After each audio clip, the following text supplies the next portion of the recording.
Ini kita masuk ke bagian terakhir. Ini sengaja di syuting mau ngetes aja.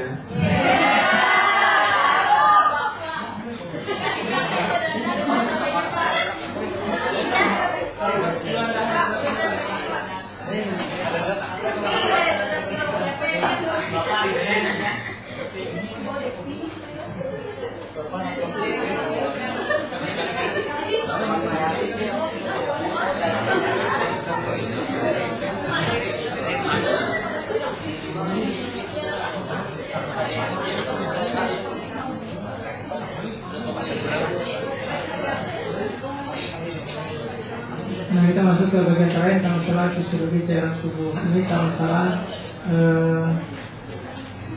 nah ini biasanya nanti dibahas kemarin setelah darah ya, tapi dengan darah itu kemarin masuk episode yang lalu, jadi kita masuk ini di terakhir.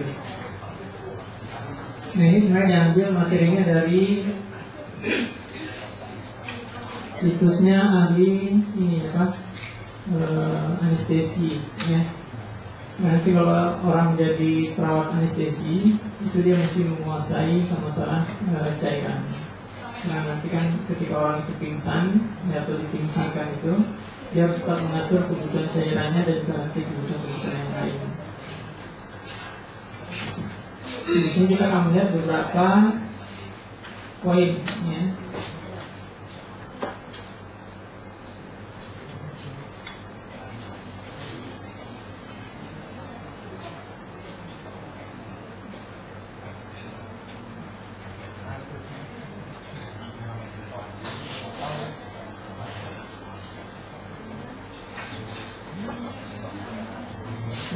Ini kita lihat air merupakan salah satu dari dua pelarut. Apa yang satunya lagi pelarut yang ada dalam tubuh kita selain air? Enggak? Betul, lemak ya. Makanya kan ada istilahnya itu vitamin yang larut dalam air, vitamin yang larut dalam lemak. Vitamin yang larut dalam lemak itu apa aja? Vitamin A, D, E, K. Itu nama kecil saya. Nah, kemudian, salah satu keistimewaan daripada air ini adalah memiliki konsentrasi molar, ya. Nah, ini sebenarnya kan belajar ini nanti di biokimia, ya. Jadi nanti bisa menyiapkan ion hidrogen. Nah, ini nanti ingat ya, hidrogen nanti akan berfungsi dalam pembentukan apa? Membantu H2O. Di situ ada ion hidrogennya, ya.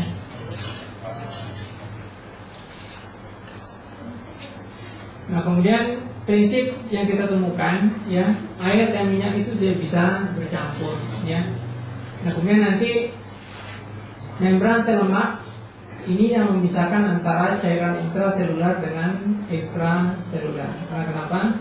Karena nanti kan dalam membran sel itu kan yang ada di luar dan yang ada di dalam itu nanti sama-sama air ya. Nah, untuk membedakannya itu harus ada namanya membran.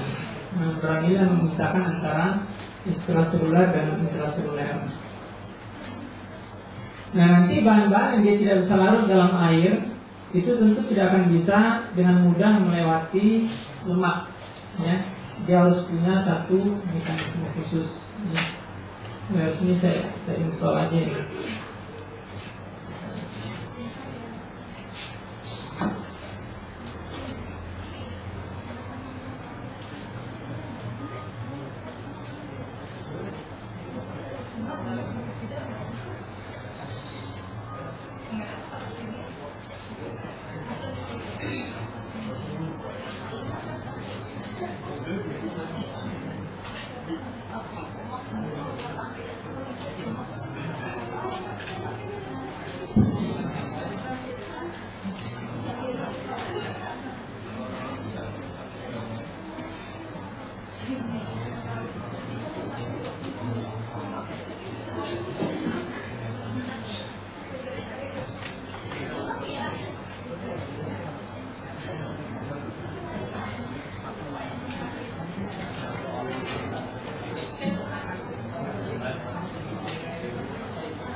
Kalau kalian lihat dalam film ini, ya, kita cuma ingin lihat bahwa ada satu mekanisme dari sesuatu yang ada di luar sel itu untuk bisa masuk ke dalam sel, ya. Nah, mereka perlu yang namanya satu sistem.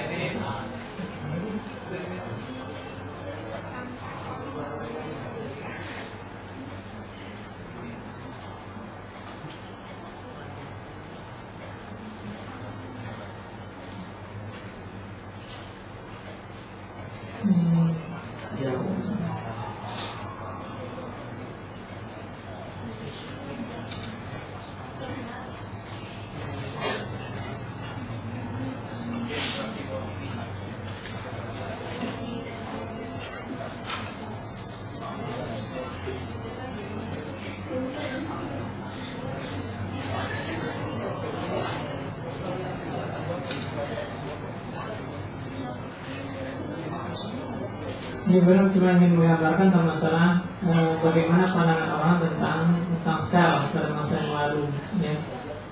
Itu sangat berbeda dengan apa yang terjadi sekarang.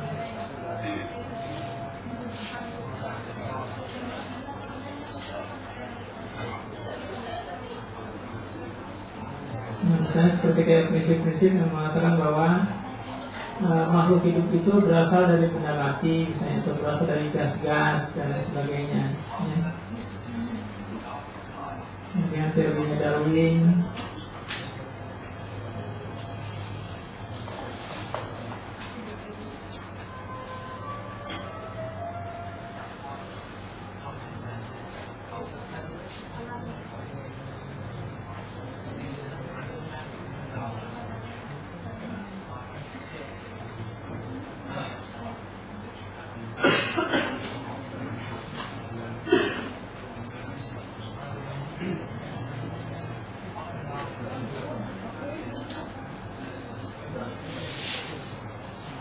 Nah, ini akan kita lihat, ini adalah contoh, ya, bagaimana sebuah hormon itu ketika dia akan memasuki sel, ya.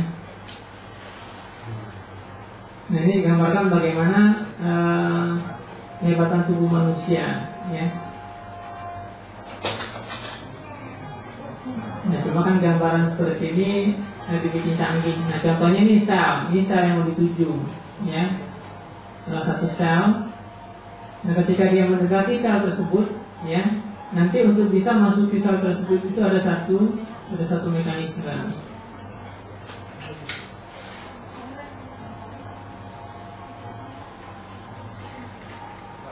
Ini sebenarnya kan bayangannya ini adalah satu sel dari sekian miliar sel yang ada dalam tubuh manusia, ya.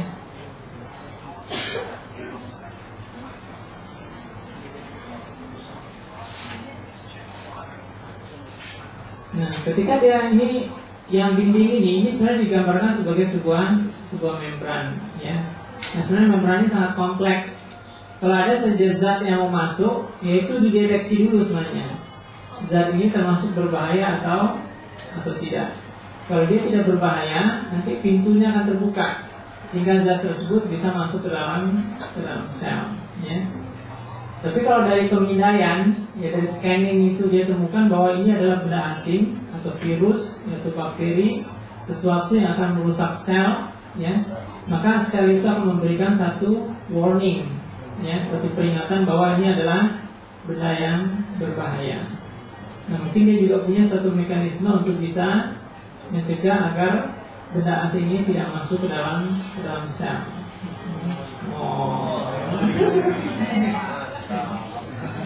Nah, ini sebenarnya hanya sebuah penggambaran yang sangat masalah bahwa yang kita anggap sesuatu itu sangat sederhana itu sangat rumit, ya. Nah, ketika zat tersebut masuk ke dalam sel itu dia melewati satu saluran khusus untuk bisa bisa masuk ke dalam sel. Nah, ini contohnya hormon, ya. Nah, ketika dia masuk ke dalam sel nanti dia akan didampingi oleh protein tertentu, ya. Nanti dia akan dihantarkan ke tempat penyimpanannya kalau dia tidak segera digunakan, ya. Di gambaran bagaimana seorang ilmuwan itu menggambarkan satu buah sel saja, kerumitan yang ada di dalamnya itu sama dengan kepadatan dalam sebuah kota New York. Yaitu bayangkan rumitnya sebuah sel. Ya. Karena kan kendalinya di situ sangat banyak. Nah ininya atau guidance-nya, ya. Yang akan mengajak dia untuk menuju ke tempat penyimpanan agar dia tidak bingung. Ya, dia mau taruh di mana. Ya.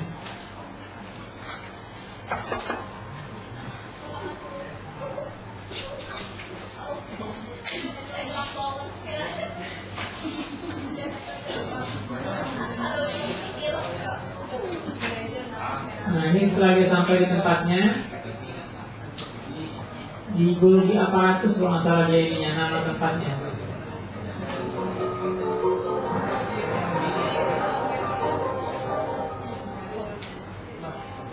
Some molecules, such as the insulin that carries sugar molecules, are siblings faster than the cell. Nah ini contohnya adalah insulin yang membawa apa? Insulin itu membawa apa? Membawa glukosa. Nah ini contohnya insulin membawa glukosa. Karena molekulnya besar, dia perlu pintu khusus, ya. Makanya di sel itu punya mekanisme namanya endositosis, ya. Nah jadi dia masuk pintu khusus. Dan pintu khusus ini dia bisa masuk ke dalam sel. Karena kalau dia lewat pintu biasa nggak cukup, karena ukurannya lebih besar. Nah setelah masuk itu, dia nanti akan diantarkan kemana? Gula ini nanti oleh insulin akan diantarkan ke sebenarnya di sini, ya. Jadi dia akan diantarkan ke tempat yang membutuhkan gula, suplai gula, ya.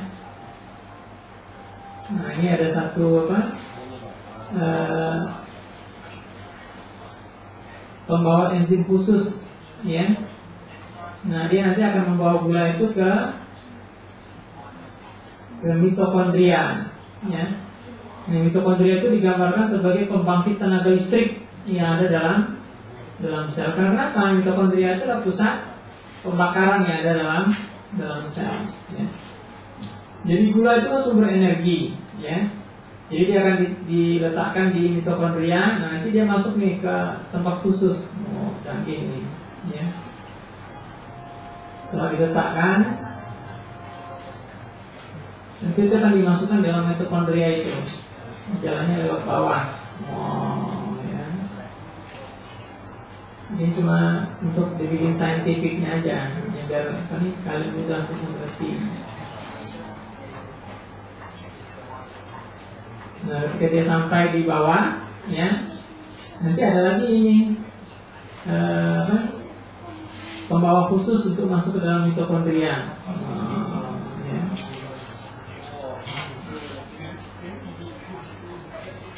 Mantap itu. Semua terjadi serba otomatis, ya. Nah nanti yang dihasilkan itulah energi seperti kalian lihat di pinggir-pinggir ini, ya. Energi ini kan kabel-kabelnya ini, ya, kabel-kabel listrik, ya, itu daya yang dihasilkan oleh mitokondria. Nah ini, ya.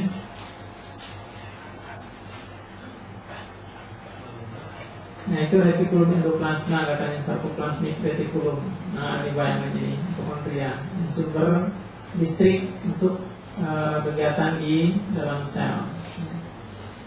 Nah mungkin ini dulu untuk gambaran awal, ya. Jadi bagaimana untuk bisa masuk ke dalam sebuah sel itu sangat membutuhkan sekali namanya ini satu mekanisme, ya. Nah itulah sebabnya yang kita lihat di sini sebenarnya adalah suatu bentuk penyederhanaan, ya, sesuatu yang disederhanakan dalam untuk kita mudah untuk mengertinya, ya. Tapi sebenarnya prosesnya itu sangat kompleks. Maka di sini dikatakan ada proses transportasi khusus, ya.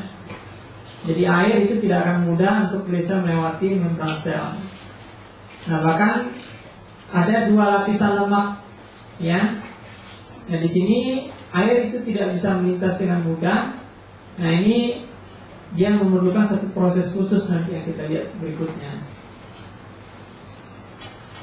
Nah tapi ketika kita berpikir air itu sulit untuk melewati berbagai macam jenis sel yang ada dalam tubuh, tapi rupanya apa? Air itu bisa melintasi hampir di semua membran dalam tubuh kita itu dengan mudah. Mengapa? Karena rupanya ada jalur khusus, ya.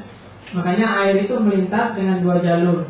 Yang pertama adalah lipid channel, ya. Yang kedua adalah water channel, ya.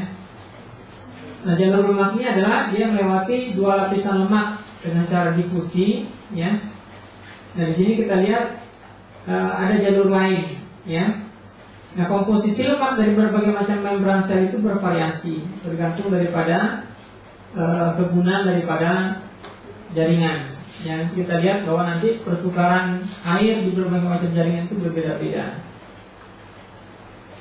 Nah, pada sebagian membran fluktuasi air itu sangat tinggi, ya, dan tidak dapat diperhitungkan dengan difusi air yang melintasi barel lemak.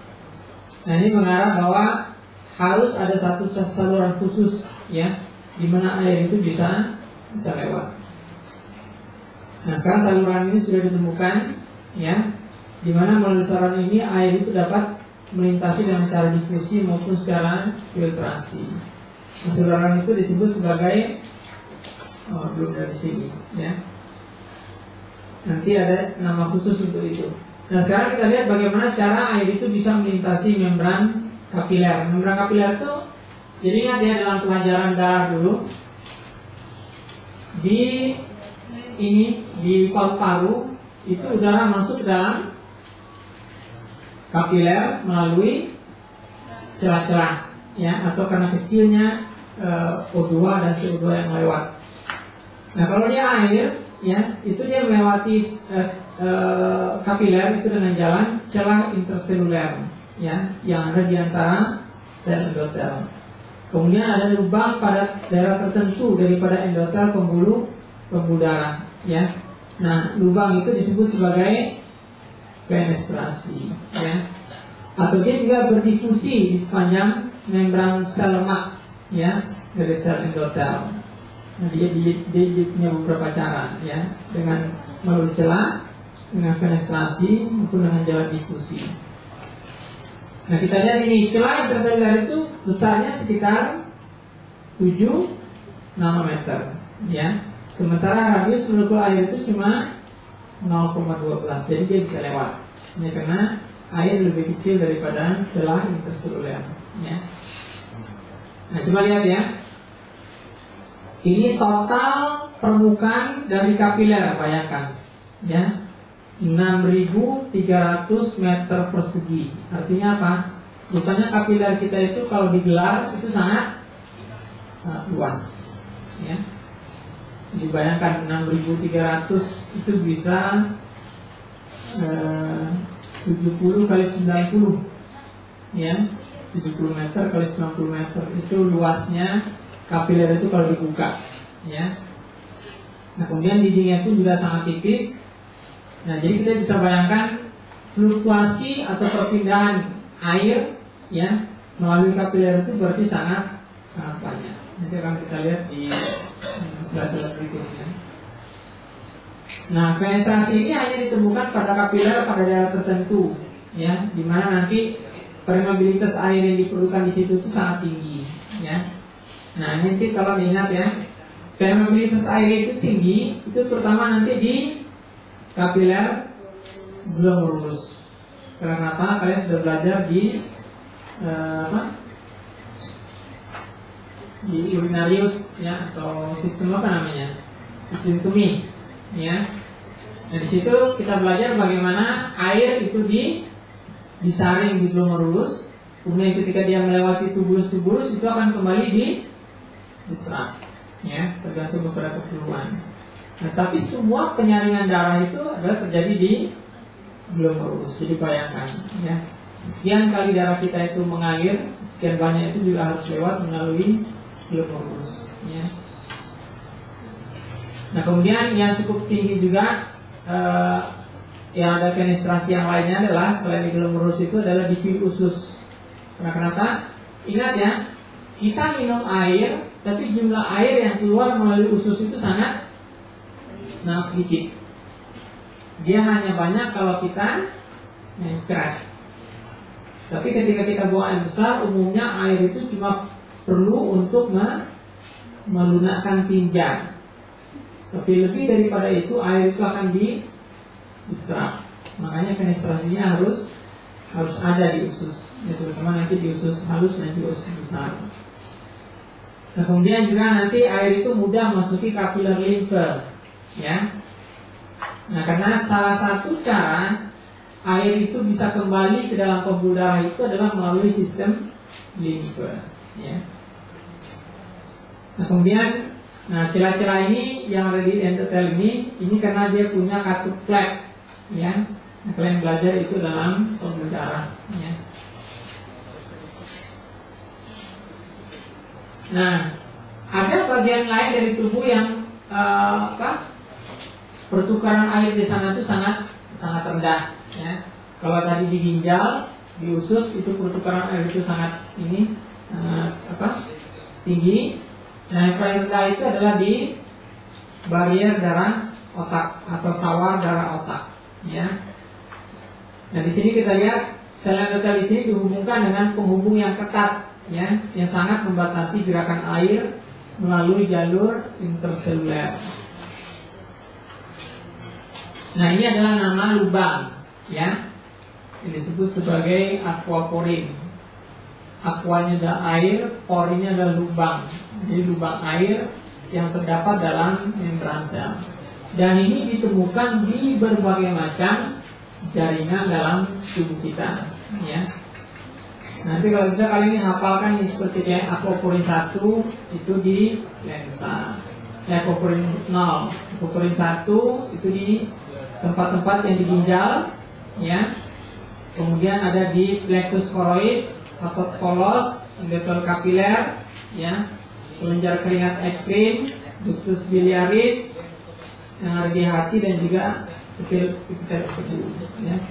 Paling yang biasanya ditanyanya adalah aquaporin itu, ya, baik nanti di 1, 2, 3, 4, itu mana yang sama ininya, organnya? Coba lihat. 1 ada di sini, ya. Kemudian kita lihat 2 itu ada di mana nih? Ini organnya apa? Apa organnya? Nama organnya apa? Collecting ductus itu ada di mana? Medula itu ada di mana? Apa? Nah, collecting ductus pengumpul itu ada di ginjal, ya. Jadi di sini ada unsur ginjal, ya. Kemudian di 2 juga ada ginjal. Kemudian di 3, ya. Nah, ini juga di ductus pengumpul ada di ginjal, ya.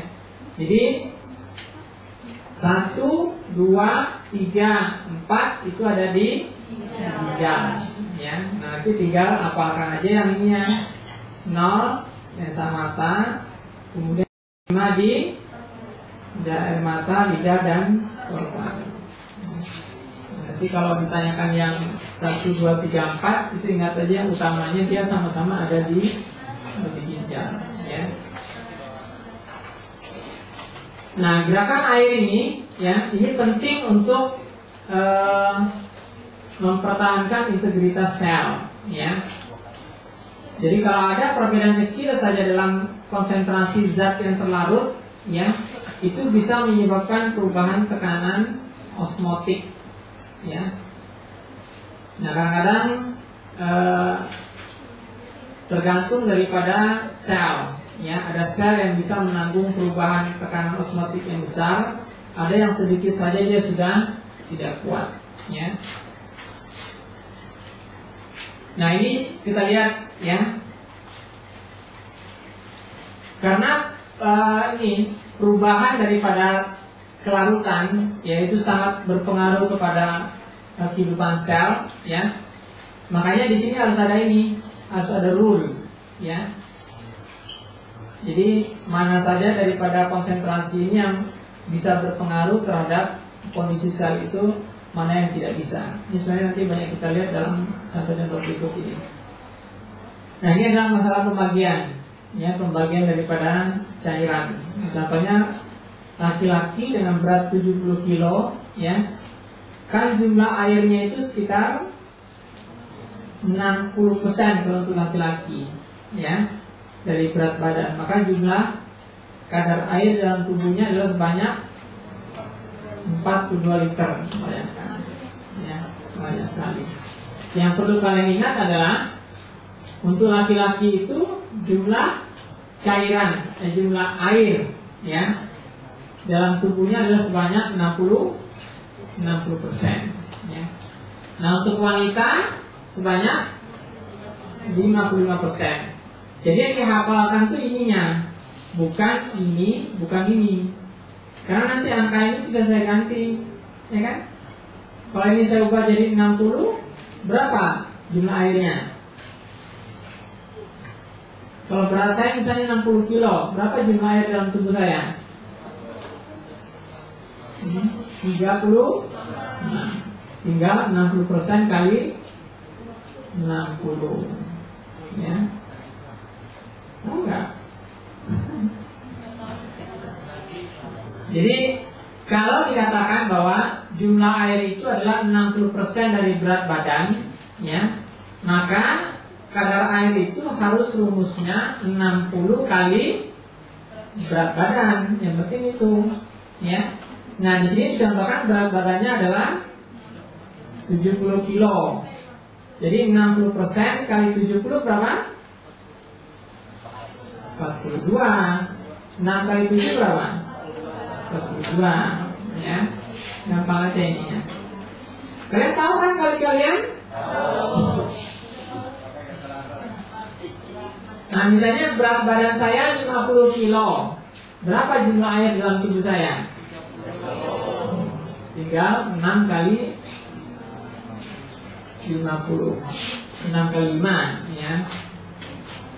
Nah, ini nanti tinggal diinikan saja nanti, ya. Kalau misalnya kalau berat badannya sekitar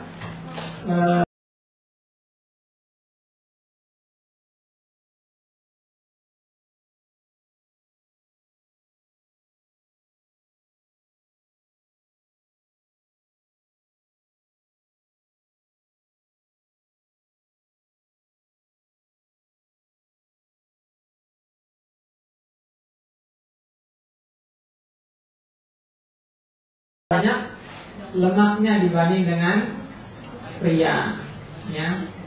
Karena di daerah-daerah yang di situ banyak lemak, maka di situ tidak ada air. Kalau ditanya mengapa laki-laki itu, atau ada di slide berikutnya, ya. Nah, ini dia, ya. Nah, kenapa laki-laki lebih banyak air daripada wanita? Karena umumnya laki-laki lebih berotot, ya, sementara wanita lebih banyak lemaknya, ya. Nah, kalau dia otot itu umumnya terbentuk oleh protein. Nah, protein itu lebih banyak mengandung air. Tapi kalau lemak itu kadar airnya sangat kecil, ya. Nah, sekarang variasi kandungan air berdasarkan pada usia, ya. Jadi anak yang baru lahir itu paling banyak mengandung air, ya. Jadi bisa sampai 75 sampai 80% dari berat badannya itu adalah air. Makanya para anak-anak itu sangat riskan kalau mereka kekurangan cairan, ya.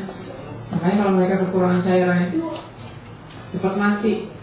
Nah, kenapa? Karena sebagian besar tubuhnya itu terdiri dari air, ya. Nah, kita lihat di sini, ya.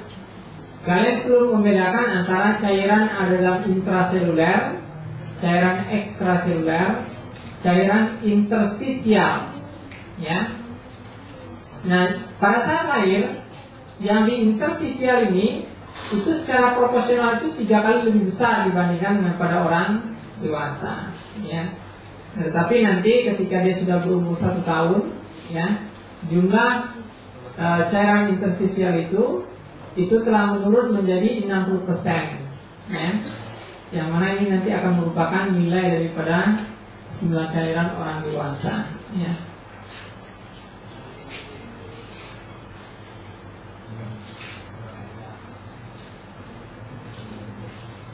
Nah, semakin tua orang, ya, maka persentase air terhadap berat badannya itu makin menurun, ya. Jadi orangnya makin tua, maka jumlah airnya makin sedikit, ya. Nah, bayangkan nih tadi kalau biasa itu jumlahnya tadi berapa? 60%. Ketika dia berumur 60 tahun, airnya turun menjadi 50%, ya. Karena nanti kalau orang sudah tua lebih banyak lemaknya, ya. Makanya orang tua itu banyak kena penyakit yang karena peningkatan kadar lemak, ya. Misalnya kayak penyakit jantung koroner, itu kan adalah penyempitan dari pembuluh darah yang ada di jantung akibat salah satunya karena lemak. Nah, kemudian ada juga air yang kaya lemak dan yang kaya air dan miskin